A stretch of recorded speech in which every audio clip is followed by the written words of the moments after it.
ও যে 17 বছর 18 বছর 20 বছর বয়সে জানাবে বিচার লিপ্ত হয়ে যাচ্ছে।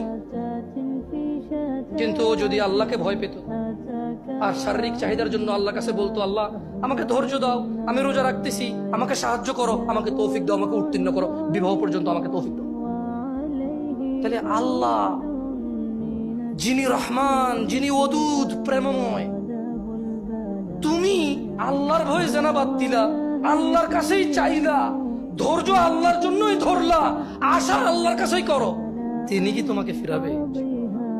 তিনি হচ্ছেন উনি যিনি 99 জনকে হত্যা করার পর শুধু উনার কাছে শাস্তির ভয়ে আছে কিনা আমার মুক্তির উপায়, আমার কি ক্ষমা হবে, ক্ষমা কার থেকে?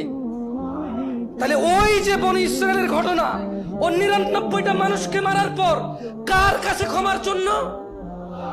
ক্ষমা হবে কিনা ব্যাকুল হয়ে গেছে, কার কাছের জন্য?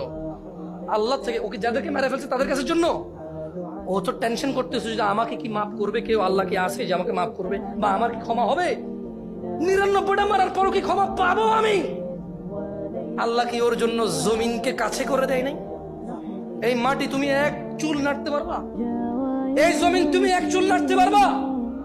ভাই আমার, তুমি কি বনি ইসরায়েলের ওই 99 জন হত্যাকারীর চাইতে নিজেকে খারাপ মনে করো?